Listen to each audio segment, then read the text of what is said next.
Good evening, everyone. It's Tuesday, February 18th, and let me turn on my microphone so I don't get a note from the town clerk.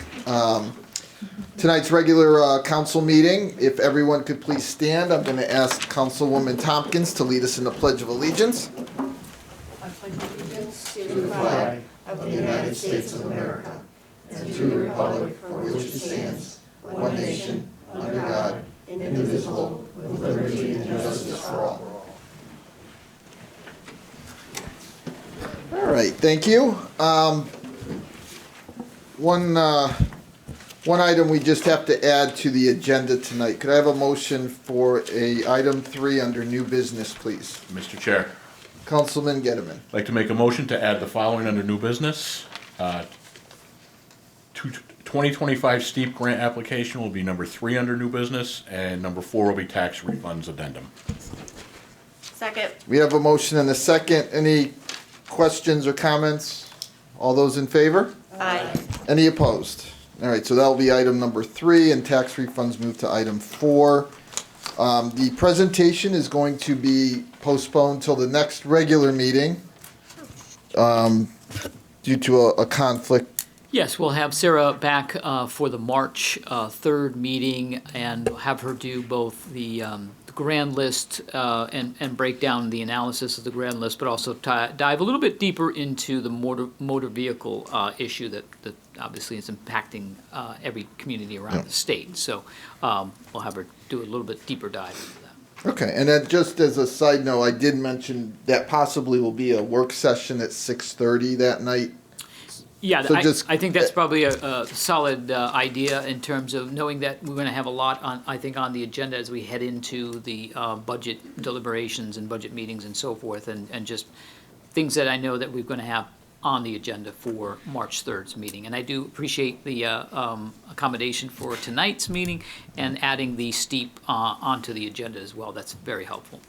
All right. So yeah, so just check your schedules for March 3rd. See if 6:30 will work for everybody. If there is a conflict, please just let the town manager or assistant town manager know. No public hearing this evening. Item 3, minutes of the previous meeting. Anyone care to Mr. make a Chair? motion? Councilwoman Christopher. Motion to approve the minutes of the February 3rd, 2025 regular meeting. Motion and a second. Any comments, questions, or changes? All those in favor? Aye. Any opposed? Motion carries. Item 4, announcements and reports. Mr. Chair? I will turn to my right. I did attend the February meeting of the Conservation Commission. Just a couple of highlights. They had continued discussion of the Sustainable Connecticut program and the next steps that they'll be taking. And they wrapped up the plans for the new signage at Paderewski Park, and those signs are really intended to create more awareness about the protection of natural resources and wildlife at Paderewski Park. All right. Thank you. Anyone else with any announcements or reports this Mr. evening? Chair? Yes, Councilman. I attended today the ribbon cutting at Little Scholars Learning Academy, and it's a very cute place. They did such a great job with the space. So if anyone needs preschool out there, I would recommend it. And our next ribbon cutting is going to be on March 20th at Boot Barn at 3 o'clock in the afternoon, and that will be in the Coles Plaza, 282 New Britain Avenue. All right. Anyone else with any announcements or reports? Mr. Chair, Yes. it's not really an announcement or a report. I would just like to thank the Plainville community. Over the weekend, we had a family in town lose their home to a fire. That morning, there was a GoFundMe set up, and it's already up to $16,700. The generosity has just been amazing for these people. So thank you to everyone that donated. All right. Thank you. Yes, that is great. Great news for them. Hopefully, all that can help them get back on their feet. Anyone else with an announcement or a report? All right, hearing no one, we can move to item 5, appointments and resignations. We do have a resignation this evening. Mr. Chairman, Yes, go ahead. motion to accept with regret the resignation of Christopher Santorelli from the Plainville Fire Department. We have a motion and a second. Any comments or questions? All those in favor? Aye. Any opposed? Motion carries. We also have a reappointment, I believe. Mr. Chair, Yes, go ahead. motion to reappoint Edna Pires to the Housing Authority for the term ending January 31st, 2030. Second. We have a motion and a second. Any comments or questions? All those in favor? Aye. Any opposed? Motion carries. Any other appointments this evening? All right, we're moving right along. There'll be no Board of Education liaison report this evening. The town attorney is doing his second favorite thing tonight. He's at the UConn basketball game. But, report of the town manager. How quickly that. This is a record for me. 5 minutes in. All right. Well, thank you, Mr. Chairman. Got a couple of items, and we're going to use the screen and maps that you should all have at your desk, at your seat. First item is the Farmington Canal Heritage Trail update. So I just wanted to report that on Thursday, February 6th, I met with Stephen Hall from Connecticut DOT to review the conceptual design for the Phase 3 trail connection through Norton Park.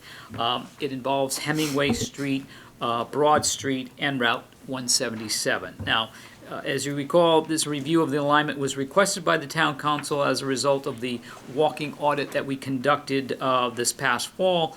Connecticut DOT has requested an opportunity to come before the town council to discuss the alignment at the March 3rd meeting. And prior to that, I just wanted to take an opportunity to try to walk you through this process. And probably better if I stand here, if I could. So this is, Do you want me to get you the microphone from the? oh, that might work better. Thank you. We can make that happen. We tried to just kind of focus on the newest component of Hemingway, so that's why it's kind of flown up to that portion. That's really what the discussion and emphasis was. Thanks. Wait, Johnson High School? So, as I mentioned, we'll focus here on Norton Park. Okay, so this is it's going to be coming in from Southington, connecting. What we're looking at is the behind the parking lot. Before, I think we had talked about some implications, right? That we tried to stay away from the pool and the buildings and so forth. So they've decided to take those into consideration, those comments, and begin or link the trail here behind the parking lot. So they're going to come this way, and if this green represents the tree clearing required for sight lines, better sight lines. So that's 19,000 square feet. I have no idea how many trees or what that's, and I have not looked at it yet to see what type of brush and trees that we have in there, but that has to be done in terms of sight line.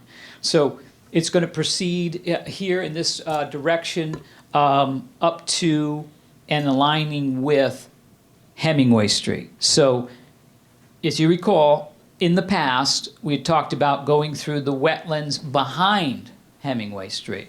So they took a look at that again, and there's a lot of bridging that would need to happen in certain areas. I'm not even sure where the low spots, but any of you that remember the process we did with the drain pipe there for Hemingway Street, there's a lot of water out there, and there's always a lot of water out there.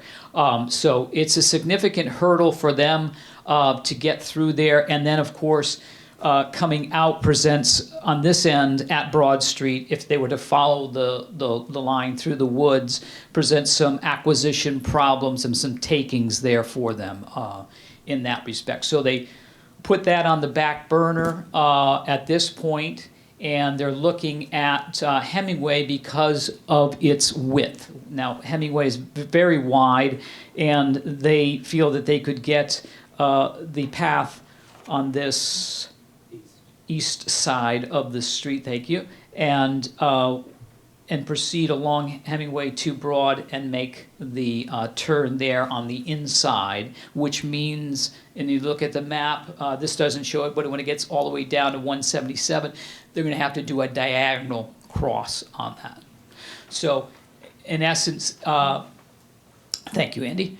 We'll bring you down here, so we're taking out this section of Route 177 South Washington Street to the entrance of Norton Park, and also taking all of the problems that we had with trees and the fields that were potentially in the sprinkler system and a bunch of other issues that we had in there. If they just turn 90 degrees here at Hemingway Street, come up, we take all of this out of play, and we come down Broad. Also another wide street to come down this area here, but they're going to end up here and have to do a diagonal crossing as what they're discussing at this point.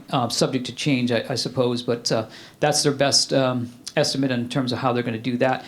And then it would pick up, the rest of it would be the same, that every piece of that we walked would be the same for Route 177 coming up to West Main Street. So that's it in a nutshell, and I just wanted to, have you to have something to take away and, think about before they get here at the March 3rd meeting to make the presentation, to go into more detail and answer any questions that you may have. And if you want to send them to me, I can collect them all. We can get them, ready for them and ahead of the meeting if you like, or you can save them to the March 3rd meeting. Either way. But that's the alignment that they're talking about now, and obviously it's going to be a surprise to some of the members of residents of Hemingway Street, and so that I think the DOT is thinking about a special, not a special, but a additional meeting for those residents to talk about the impact of what that would mean. And, parking and on-street parking and so forth, but. And is that, I don't mean to interrupt, but I'm going to. Is there a way for us to reach out to that neighborhood and just let them know that on March 3rd we are having a presentation? Absolutely, yeah. It might be a good idea to keep them in the loop from the beginning. Yeah, we Had people on Broad Street too that are affected? Probably. I mean, I don't know if we include the Broad Street people as well. Yeah, we talking about that internally. Same line of question. Same thoughts that we had for both Broad and Hemingway. Yeah. Just waiting to confirm. It is tentatively confirmed. I'm waiting, to make sure we can lock that in for the March 3rd. They indicated it wouldn't be a problem. I just want to double check on that. That's fine. And then we also just look at the notifications, see what we have on file. We should be able to pull everything from our files to notify them. I was just trying to think of additional notification or mailers, direct mailers. And we'll figure it out. We'll figure it out. But and making sure that we have this venue is going to be large enough. I don't. Well, we'll figure it out. We're good at that. So that's pretty much as far as they've gotten so far with this alignment, thinking that they want to put Hemingway Street in play at this point. All right. So I hope the maps aren't great. I hope this is clear enough to show you how they want to come through. And I think this alignment close to the canal is less disruptive than some of the other paths or alignments that they were looking for. Okay. And safety-wise too. Yeah. All right. And Thank you. obviously, I think you all know that there's already, we can cross there. We don't need any additional bridging there to get from Norton Park onto Hemingway. So. Any questions? Yeah, go ahead. Comment too. That would also extend the portion of the trail that's right along the canal, which, has a lot of historical significance, so it would highlight that as well. And if I may just add one additional thing as well. So in our conversation with DOT, they had talked about, given the width of Hemingway, there wouldn't be any or much of a taking on any properties, and that they would be able to maintain on-street parking at least on one side of the road, which could be a concern of residents in the area. So that's something that they could go into more detail on, but that did come up in our meeting with DOT. Okay. Really? On-street parking, 2 lanes of traffic and the bike trail? On-street parking for the westerly side Okay. of the street. Yep. So that'd be one side Yeah. of the street. I think it's the westerly side. Yeah, that would make sense if the trail's on the east side. Yeah. Yeah. So I think that's Okay. what they said. But yeah, so that's what they were looking to do right now. Okay. That's the plan. Sure, the switches All right, any other questions or comments? My only concern is March 3rd is already. Yeah, it's, we haven't had a long meeting in a while, so All right. suck it up. No, no. As I just my want to make kids sure we have would enough tell me. time with them. No, but yes, we'll have to manage, and I don't know if bringing in, maybe bringing in the DOT for a work session makes more sense than having Sarah come in at 6:30. I would, Yeah. it's something we'll follow up and talk about. We can figure that out, and I think also, just the expectation, if we're inviting residents in, I don't think we have an opportunity for full Q&A. If Correct. people wanna, that would be a night long, just, and again, Correct, yeah. it would just be for informational and to sit and listen and hear. We wouldn't necessarily have the time to engage and back and forth. And there, of course, will be other additional public informational meetings, but. Well, it sounds like if the DOT's willing to come back and maybe they Yeah. have that, whether it's a virtual or it's an in-person, Yeah. That specifically invite those concerned that they can actually ask questions and spend a couple hours if they need to getting questions answered. Yeah. Well, all right. We'll work on that. All right. Everybody's all set with this for now? Yeah. All right, number 2. Item number 2 is the Eversource rate discussion. Discussed at the last town council meeting, there was a general consensus to support a resolution to petition the state of Connecticut for economic relief from the rising electric bills. I revised the draft resolution based on the comments from members and is now ready for your consideration and possible approval. The resolution recognizes the history of deregulation and the complex nature of energy markets, but does not outline a specific recommendation for providing relief. We'll leave that up to them. So there's an item under new business to approve and submit to the state of Connecticut resolution entitled Resolution Petitioning for Relief from High Electrical Bills in Connecticut. So that is on new business. Item number 3 is the RFP 2025-15, the solar photovoltaic system for the former Plainville landfill. In your agenda packet, you'll see a letter from Eric Ness of Secure Energy, which outlines the process the town followed to select a winning proposal.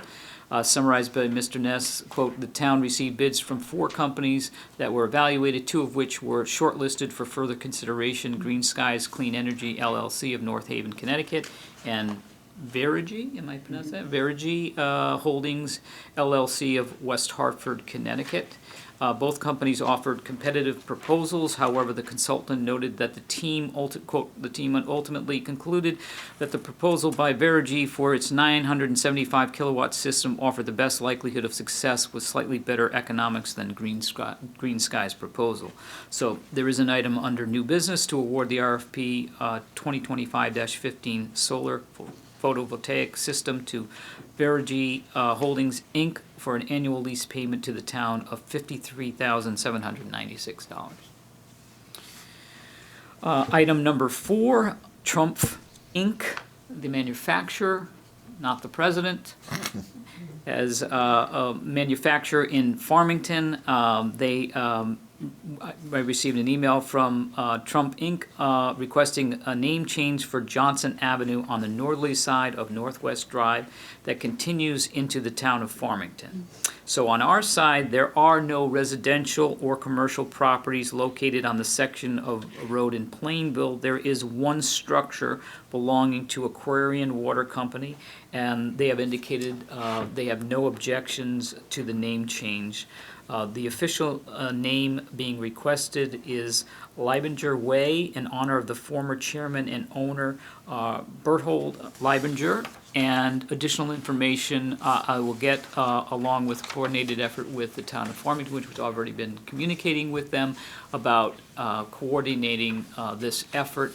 But the request is they're trying to meet a May deadline for this large event that they're going to have for, as part of their expansion and dedication. So they're bringing in from all. The global. From Germany, globally, right? From Germany and across the U.S. to bring folks here to Farmington for that event. So I'm going to bring additional information, and then what I would suggest is, although it's, I don't believe required, I think it would be appropriate to have a public hearing, and that we would set that at the March 3rd, 2025 meeting. So this to me, there is really no benefit. Obviously, they're not paying any taxes. It's just more of a goodwill. I've asked the representative that I met with to provide me with some information on, as an employer, how many people they employ from the town of Plainville. I think that would be interesting. I'm just curious myself to know that, but I think just as a point of interest, I think would be helpful to the council, because there really isn't any monetary gain, any really motivation other than being a good neighbor and being a good corporate neighbor. But I am interested in finding out how many people from Plainville are employed there. Okay. And I think there are significant numbers. I would be surprised if there wasn't. Do they have a partnership with the high school on the any of the STEM programs or anything like that? I don't know. Great question. Another great question. I don't know. I'll find out. Okay. That would be a great question.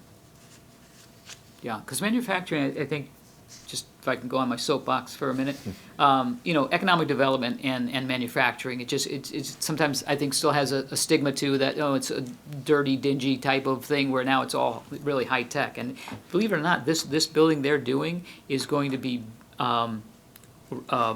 machines building machines inside. So that's how high tech it is. Yeah. And really not a lot of labor intensive. It's just machines building machines, really high tech, precision type of cutting, laser type stuff. So I think there's great paths, great opportunities, just as much as I say, in manufacturing as there is in local government. Yeah. So great opportunities. But thank you for that question. I'll follow up with Jesse. And like I said, it is going to be a big production, big event. They've even requested a giant laser that they want to do, which they did in Germany for one of their events. I'm not sure that's going to get through state and FAA approval, but they're going to try for it. So a lot of dignitaries will be on hand for that in May. I believe it's targeted either May 19th or 20th. Well, if it's small enough, they have a place to fly it into. They just have to roll it across the street. That's good, right? Yeah, so I will Yeah, get additional information for the March 3rd meeting. Which brings me to item number 5, which is the Charter Revision Commission update. The commission met for an organizational meeting on Monday, February 10th, and elected a chair, John Gasparini, and vice chair, Dana Snell, and established their meeting schedule. Attorney Berea was present to explain the charge and process the commission is required to follow, beginning with establishing a public hearing for any substantive work, before any substantive work is started. So their first public hearing they set for Monday, February 24th, 2025 at 7 p.m. And the commission members have also been invited to attend the Fire Department Review Subcommittee meeting the following day on Tuesday, February 25th, as part of what item was identified in terms of their charge for setting up the commission. So that is in motion, and I think Morris did a great job in terms of the organizational meeting. There's a lot of natural questions about what they're gonna do and undertake, and he hit the pause button, said, we can't. Here are the rules. Yep. We're gonna go and set a chair, a vice chair, set the schedule, and go into setting a hearing. That's pretty much all I can do. But I think it was insightful for him to say that, to set up the opportunity to invite them after they've done the hearing to the subcommittee on fire, which will be a large part of their deliberations. So Good. That was it on charter. I'll pause there to have, if there's any questions on those items before I go into financial dashboard. I have one quick question, sorry. Yeah, no, go ahead. Under the solar panels. Hold on, let me get back to it. On their chart here with the different, the breakdown, the last line says NPV. What does that stand for? N or MP? Net present value. Net present value? Net present value, so that is an equation that was done by the consultant that assisted the town through this process.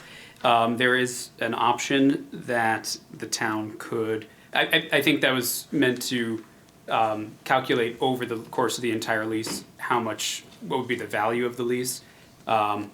They did also a calculation if they were to do a one-time payment at the front end Okay. of the lease rather than monthly payments throughout the 20 years. I'd have to double check if that's what that net present value is indicating. But that is what NPV stands for. Okay. So if I'm looking at this right, are we gonna generate enough to offset the difference between the lease payments and the NPV? What we'd be looking to do is rather than selling back electricity, it would be a land lease. Okay. So we'd be leasing the property themselves. So regardless of the energy that's generated, we'd be essentially just leasing the land. Okay. So the panels and the electricity generated would go to the solar company. Yep. We are just in an arrangement where we're going to lease the land itself. Okay. Okay, that makes sense to me now. Okay. Yep. Thank you. Yep. And I can get further information on exactly what that NPV represents. No, that's fine. But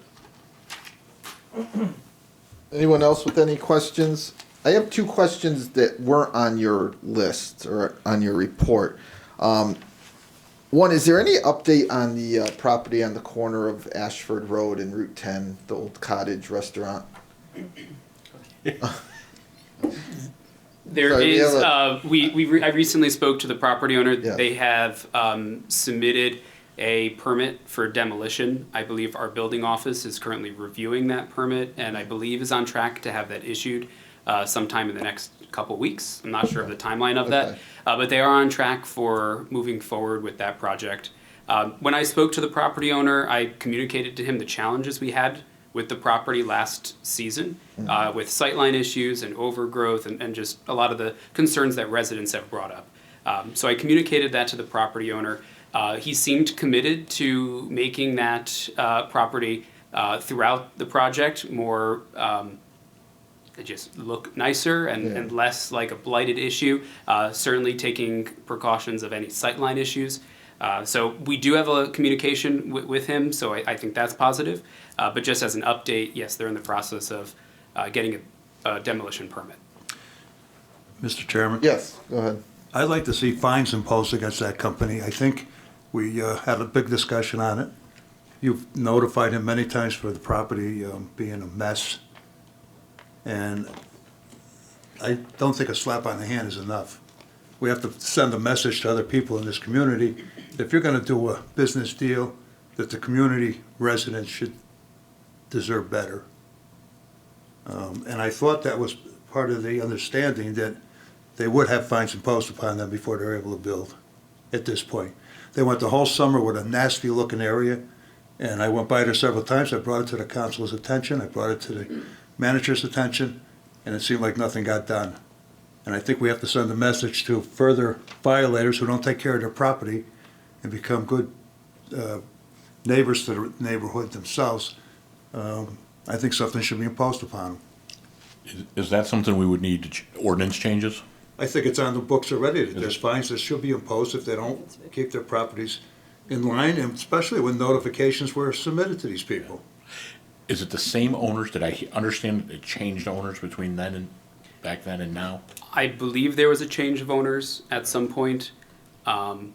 We can look into possible fines. The challenge is the property now is in compliance. Yeah. So we would have to refer, I think we'd have to work with the town attorney on how we'd proceed based on that recommendation. And you say they're in compliance. I've been by there several times. The property looks like heck.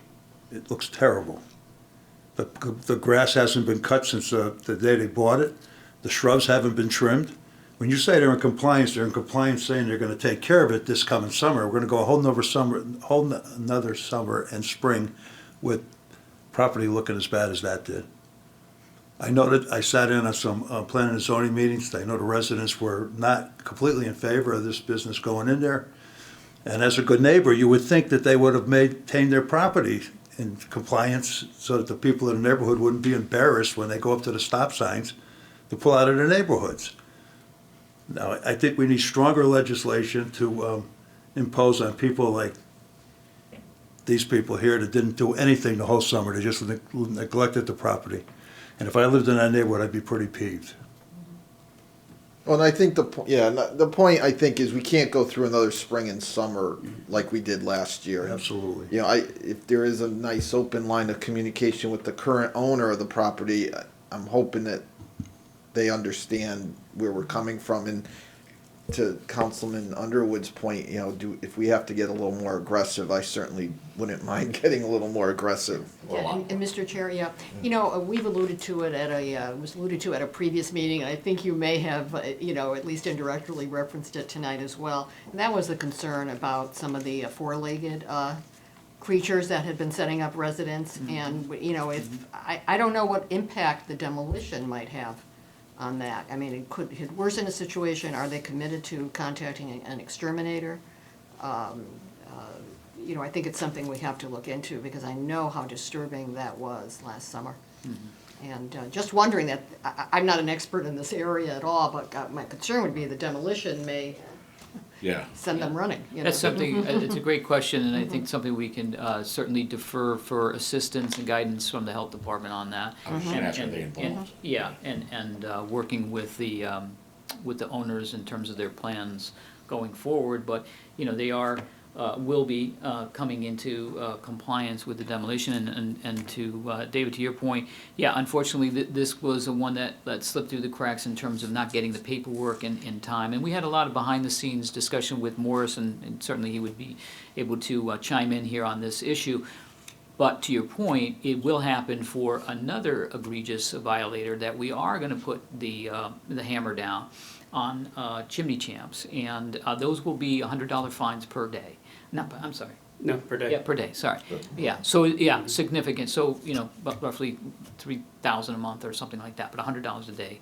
And we'll proceed to move forward and doing that. But there was some catch-up behind the scene that we needed to make sure we had our ducks in a row, so to speak, and everything kind of lined up proceeding. So that one missed. The rest going forward shouldn't miss. So that'll be the next case study. And if, you know, again, council has to be prepared that, you know, should it move in that direction where we end up in Superior Court, and it may, that there'll be, you know, legal fees attached to that and so forth. But we are proceeding, David, and sorry that we couldn't get that one done. Thank you. All right. My second question, is everyone all set with that before I move on? Are there speed bumps going in on Northwest Drive? What? Well, as part of the bike path, the trail, if you will. Yeah, It comes out as it comes toward Perrin Road and the way in there. Yeah.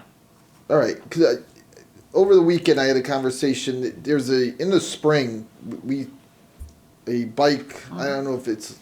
Matt's here. Oh, Matt. Hi, Matt. I'm sorry. When I say something wrong, please feel free to correct me. But you know, they run a racing series, I guess, in town, and some concern was, would these speed bumps potentially interfere with the ability to run that race? So it's something, but you know, my understanding, I might have misunderstood, is that they were on Northwest Drive. You know, I don't know.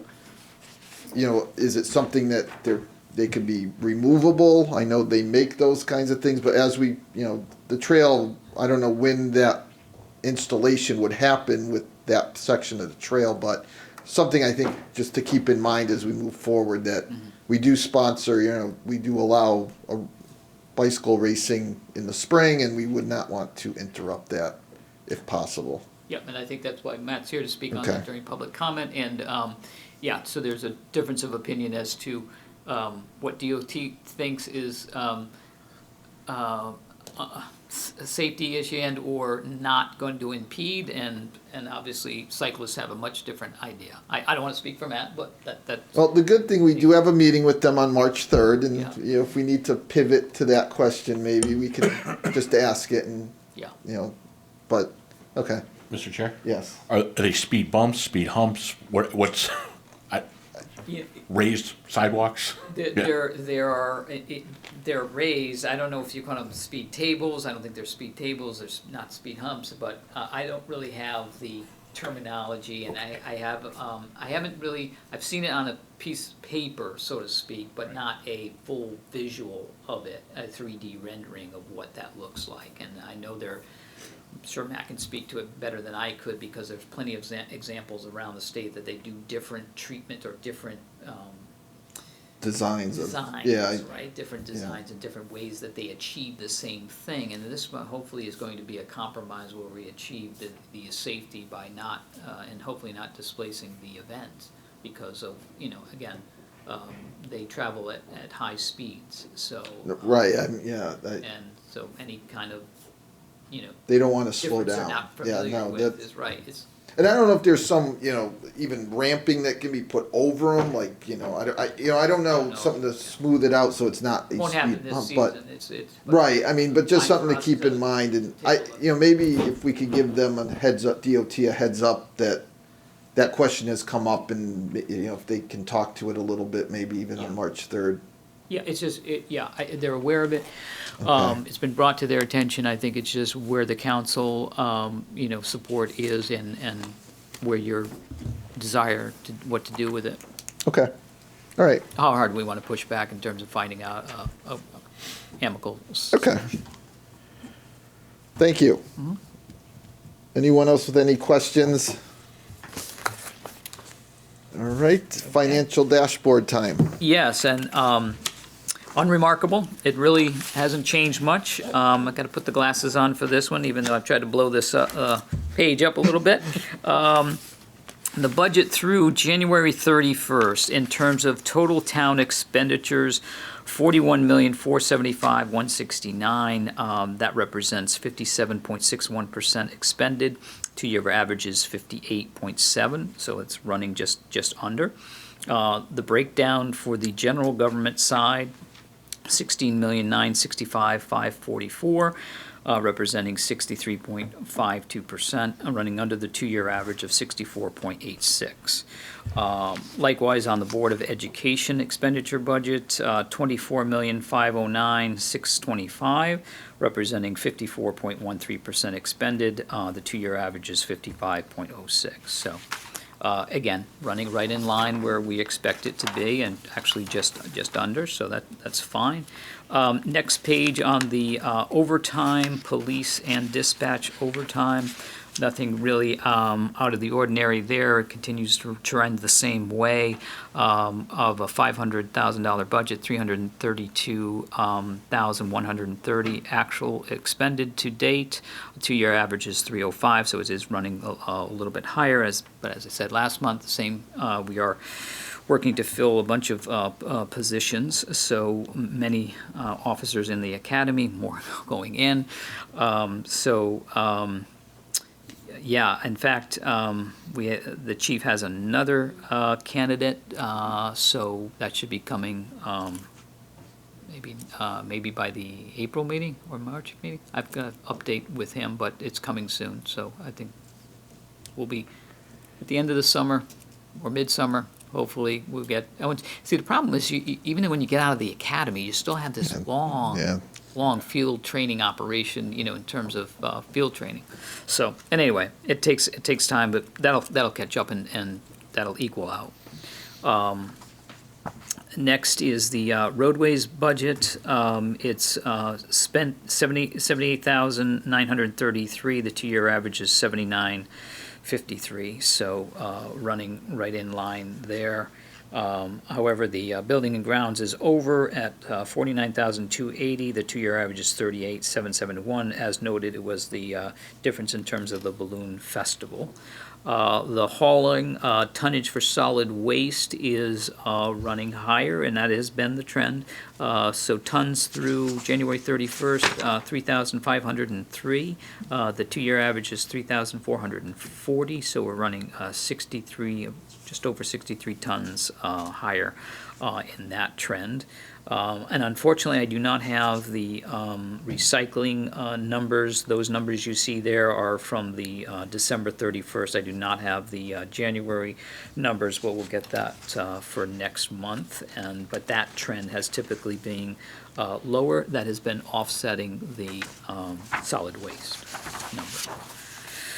On to revenues and the breakdown for revenues. Total revenue, we are at 61,197,174, which represents 85.01% received. That's slightly higher than the two-year average of 84.26%. So good news there. And same on the tax revenue side, 52,126,534, representing 95.88% received over the two-year average of 95.52. The general fund unassigned fund balance remains unchanged. Those numbers are the same, nothing there, nothing new. Healthy though, and that's still a great number to be carrying, but you know, current budget, nothing out of the ordinary, looks fine. Special revenue funds, same there, recreation, spent through January 31st, 159,000. That represents 53.84%, slightly higher than the two-year average of 50. And the revenue side, 83,474, slightly under the two-year average as those programs ebb and flow. Robertson Airport, again, not much has happened since we did the fence installation. So the revenue or expenditures, 151,026, and the revenues of 571 through the grant proceeds and so forth. So it's kind of skewed in terms of what's happening there in terms of payments and the time of payments, but everything is running smoothly as part of the process. As you know, we're in lease negotiations and trying to improve the arrangement there as well, long-term, looking at revenues and expenditures, but everything at this point is in line. We'll continue to leverage the opportunities that we have for the assistance from FAA and hope that we have the same people that we have. I don't know, we'll see. We'll work through it. In either case, they won't live as unassigned, but there is a lot that goes through FAA. So we're a little concerned about that you don't want to lose the continuity that you have when you submit and you talk to people, plus the fact that we're going through a major, master plan process. And so, anyway, we'll work through it. Everything looks fine. Water pollution control, same thing. Their fund is healthy, having received 85.56%, or nearly $4.2 million. The revenue, in terms of expenditure, revenue is 4.851, and that's 109% over the two-year average. Library fund is the same. Their expenditure is 532,514, 66.15% over the two-year average of 59. And their revenue side, 577,696. So higher than their two-year average. Their average 71.77% over the two-year average of 62.68. Yeah, everything looks in line and nothing out of whack, which is good news. It's always good to hear. And then our last page is major projects, and nothing really has happened. Obviously, we're looking forward to the spring season and getting back out there to finish Whiting Street that was been added to this project list. Honor Heights is obviously going to be wrapped up, and it's just getting the financing through for all those loans and managing the payments for those loans. Nothing happening on the turf maintenance fund for the high school. That has been a stagnant number there for a few years now. ARPA funds have wound down, so we've got that in place. And then it'll be the road bond reissuance, subject to the council's approval, headed for a June referendum for the next round of road bond funds. So that completes the financial package. I'm happy to report that everything is in line and trending in our favor at this point. See how we finish, although I did tell you, just a side note, a lot of, it was a long storm, into the weekend, and we burned through a lot of salt. So Mike Ferrara at Roadways is monitoring that. He's looking for orders. He had some orders in already in anticipation, but those have slowed down because, when the supply chain, moves, it's those big heavy hitters. So the state moves in and says, all right, we're going to bump these guys, hold them off for a little while because we really need it, but based on the volume that they buy, and then the larger cities do the same. And so we're a little nervous, I think, but monitoring that because we don't want to be, I don't know if you probably saw Norfolk. Yes. Or, Yeah, it has happened. So we're doing the best we can, so but we went through a lot of salt this weekend. It was a great effort. They were out there. I'm sure they're very tired. I know they're very tired. They did a great job trying to, monitor and do everything they could to stay on top of it. But, it was all of that rain on top. Yes. Frozen again. So we'll continue to monitor, do the best we can. Right. Any other questions or comments before we move to happenings? All right. Great. Good evening. Good evening. Thank you very much. A couple happenings to share with the group today. The Plainville Adult and Continuing Education recently published their Spring 2025 program, featuring exciting courses for those interested in enhancing their career, exploring a new hobby, or earning their GED. You can check out the Spring 2025 program guide and sign up for courses at www.plainvilleschools.org/departments/adult_ed. The Dueling Pianos event to benefit the Plainville Community Food Pantry is being held on Saturday, February 22nd at the AquaTurf. For more information or to purchase tickets, you can contact Susie Wirtz at 860-747-1919 or visit plainvillefoodpantry.org. And from the Plainville Senior Center, and for all information on Senior Center programs, you can call 860-747-5728. All programs are free and open to the public unless otherwise indicated. The income tax preparation appointment signups have begun for 2025.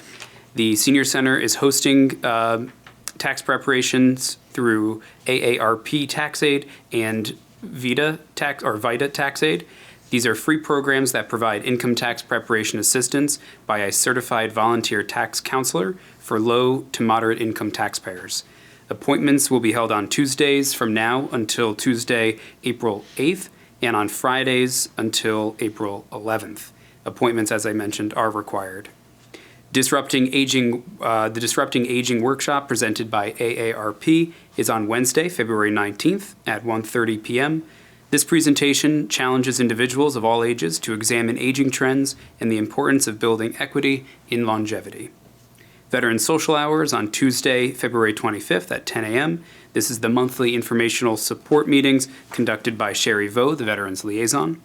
And finally, the Vision Support Group is meeting on Tuesday, February 25th at 10:30 a.m. This group will provide an opportunity to meet with others with vision impairments. You can share information, ideas, concerns, and questions, and to discuss products and services. And that's all I have for happenings. All right, thank you. Before we move on, anything else for the town manager or assistant town manager? All right, we can close the town manager's report. We can move to item 9, public comments. At this point in the meeting, anyone who wishes to address the council may do so. Please step forward to the podium, give your name and address. You'll have 3 minutes to make your comments. The first ring means you have 30 seconds left. The second ring means that the 3 minutes are up. And just please make sure you turn on the speaker before you start talking. Anyone wish to address? I'll go to Matt first. Thank you very much. My name is Matt Stewart. I'm the race director and the sponsor of the Frozen 4 bike race, which the chairman alluded to earlier. Plainville has been incredibly supportive of our event. For the 5 of the 7 years we've actually had it, you guys have been terrific in supporting the event that we have there. Last year we had almost 800 riders participate over the 4 weekends that we ran the race. My reason for coming tonight was my concern with this speed bump, as I call it, or speed table on Northwest Drive. Our race starts on Spring Lane, comes down Hyde Road, down what is now Johnson Avenue, and makes a right on Northwest Drive and another right onto Spring to the finish. Any type of disruption to road surface, whether it be a bump, a hole, or anything like that, affects the safety of our racers. I'm on the Bicycle Advisory Committee in Farmington, and I've dealt with a lot of the trail issues and the cycling issues that we have in town.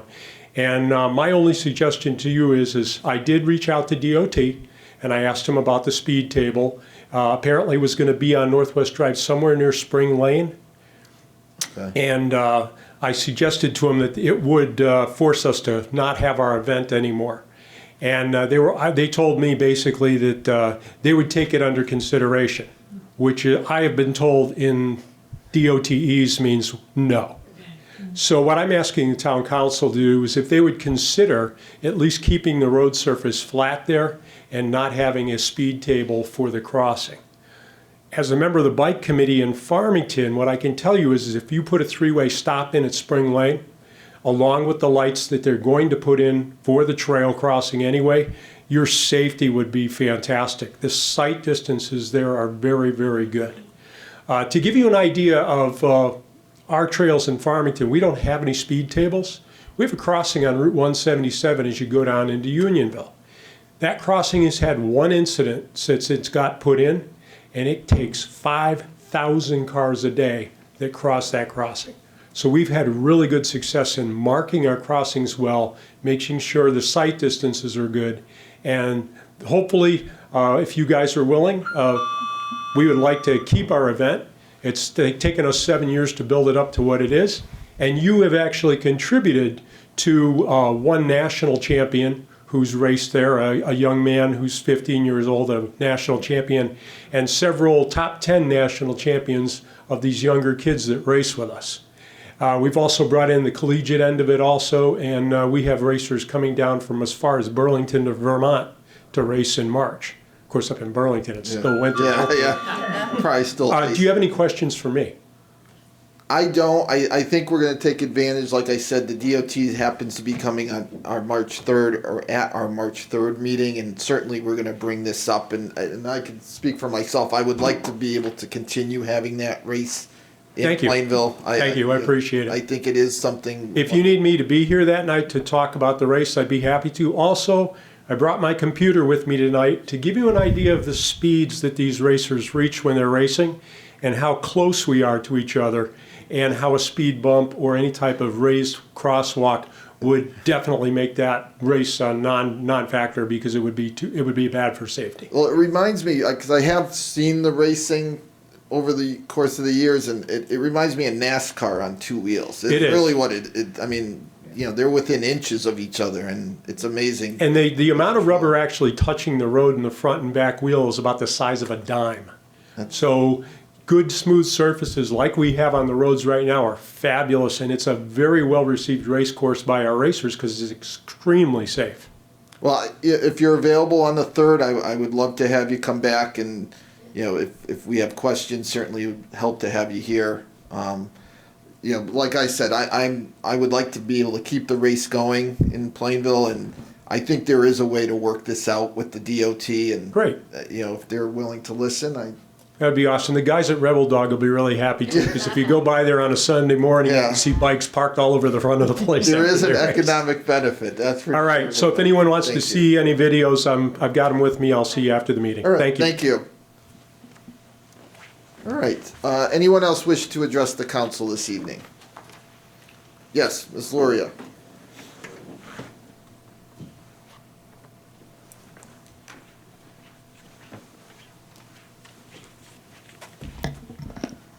Roberta Loria, 18 Perrin Road. About 3 months ago, I came to the town council and posed a question. The question had to do with the grant that no one ever read, and yet you approved in 2018 regarding this trail. So I'm asking for an update. What is the status with this grant? Has anybody read it and looked at it? Has it been looked at by our attorney? And what is the update on this? Because the people of this community still don't know, and I'm guessing neither do you. The grant regarding the bicycle trail? Yes, the Farmington Canal Heritage Trail update. We just had an update now by the town manager. Nothing was ever mentioned regarding this grant. Well, I'm not sure the grant's been approved by the state already. But And I don't know exactly which. in pot it's February coming out of. 2018, you approved for them to apply for this grant. Yes. You were given a 600-plus page document. Not one of Well, those. that's not true. We were not given the 600. That day, you were given by that group, the CROG. Yes. It was about 600 pages. No, it wasn't. Well, all right, say 400 pages. It was a very large document on that day. It was a significant document. Now, yes, I one would of agree with those pages included the grant. that. Okay. You can look in the CROG website now. It is still not posted anywhere. You're now being asked to get more things approved at the expense of the people of this community. And yet, we still don't know with this grant what the requirements are, what the limitations are, and what the consequences are if we don't follow those first two things. People have come to you time and time again and said, the fact that they're changing this around again, it should go down Northwest Drive and go down Route 10. What it's currently doing is not going to build economic development to this community. It's just going to turn people's lives upside down. And that's unfair to folks. I mean, you had to request this evening that the people who are going to be impacted by this change get notified so they know about this meeting. That's wrong. People have a right to know what's going on. And it starts with understanding what is going on in that grant. What did you sign us up for? And I posed that question. Well, I mean, the grant, and I don't mean, I'm sorry to interrupt you. I'll give you a few, extra seconds here because I'm taking Thank some you. of your time. But I mean, the grant we're given is to connect the Southington town line to the Farmington town line. I understand that. Okay. But we still don't know, just like when you apply for a grant with the high school or the scholarship, whatever, you understand what the requirements are of that grant. You understand what the limitations are of that grant. If you apply for it, you know you have to maintain a certain GPA. There are certain requirements you have to have it. So what is it that's going on with this that we cannot consider changing the route to have the least amount of impact on the people of this community? Well, I think one, you indicate that you feel Northwest Drive to Route 10 is the best way to go through town. Other people will disagree with you on that. I mean, as you said, this is a 6-year process we're in the middle of. My personal opinion is, we gave some design okays to the phase, 1 and 2? From Southington to Norton Park and from the Farmington town line to essentially, the Quabic River. So we kind of, back in 2020, and I don't know the date exactly when we decided to move forward with those two. February phases. 20th, 2018. And, I mean, at that time, the decision was made not to go down Northwest Drive and Route 10. When we said, yes, we'd like to go. At that time. Yeah. Well, why isn't it being re-looked at based on all these changes that they want to make? I mean, it just seems that we're taking the feedback of third parties who aren't being impacted by any of this. And I guess I have to pose a question to the group. How many folks here have ever traveled on Route 9 or 91 or 84 and you see those digital signs up there that say, click it or ticket. Or this road is now, it's gonna take you 20 minutes to get from this end to this end. Has everybody seen that? Yes. I'm familiar with those. I have a very good friend, she's like a sister to me. Her husband used to work at the DOT, and he has since retired. That is a federally funded position. Many positions in the state are federally funded. One of the concerns I have is that we're listening to a group where we aren't seeing anything in writing in terms of what we're required to do. And that makes me wonder if their positions are also federally funded. There's a lot of positions in the state that are federally funded. If you're ever concerned, just, when you look on the employment site, you'll see this position is only good till July 1st. There's every indication that that's probably federally funded in some way, shape, or form. So why are you getting information, if you are, I don't know, from the people who are being paid by it? Why aren't you looking it up yourself and making sure that you truly understand it, so when people come to you, they know, what you've gotten us into? And I'm not the only one who feels the same way about this going down Northwest Drive to Route 10. There are several other people that have come up here before and after me. So I'm just confused why we're so far into this and yet we don't know what we've really gotten into. This is why we have an attorney. Well, I mean, certainly the town attorney's been involved in the process right from the beginning. Granted, we have a different town Sure. attorney at this point, but Nobody has come back and said, yes, we have looked at this grant and we know exactly what we've gotten ourselves into. We know exactly what the requirements are, what the limitations are, and what the consequences are if we decide to change that. okay. I mean, we do it for so many other things. For heaven's sakes, we're redoing a charter revision because we've had comments from the attorney 2 years later that he's concerned about wording regarding the town manager position. Well, he's only been town attorney, not that long. I mean, Well, regardless, I mean, we've always had an attorney here. pardon me? We've always had an attorney Yes. in our meetings. So, but the point is, he's concerned about some wording, and yet we're getting ourselves into something and we don't know anything about it. Well, I would This disagree. far We into don't it. know- We certainly know a lot about this project. Now, can I answer every specific question you're gonna ask me as a follow-up? No, I won't. It's a simple question. Who has looked at the grant and what are the requirements, the limitations, and the consequences? It's a simple question Well, for something right that. now, sitting here right now, I can't answer that. I can't tell you who's read it and who hasn't. Well, it would be greatly appreciated if we find out and it be known to the public what exactly the town council at that time got us into. That's only fair, because we're gonna be responsible for it, and you're gonna be disrupting people's lives. And that's unfair to them. Okay, Thank you. all right, thank you. Is there anyone else that wishes to address the council? Yes.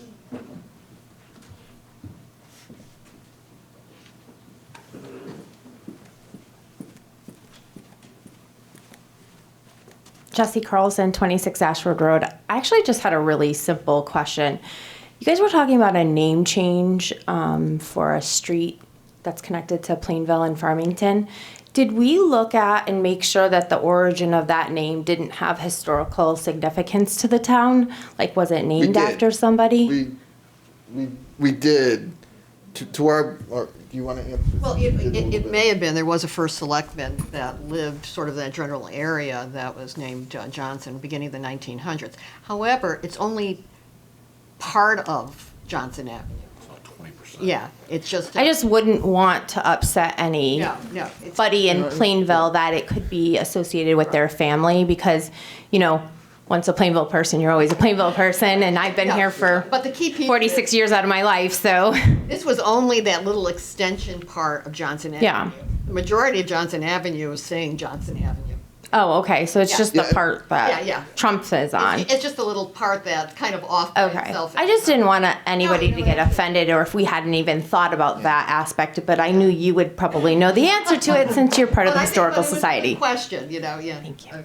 Thank you. And we don't have any understanding why there's 2 Johnson Avenues in Plainville. And there aren't 3, yeah. I mean, but that's next year, we'll worry about that. 77 to Perrin Thank you. Road, Perrin Road to Northwest Drive, Northwest Drive to High Road.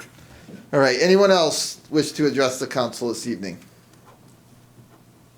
All right, seeing no one, we can move actually to new business. Old business we'll be handling at our next regular meeting on March 3rd.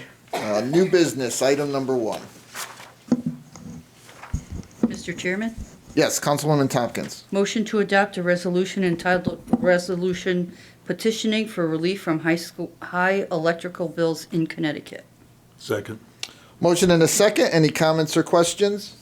Thank you, Oh, everyone. Yes, go ahead. Mr. Chair, yeah.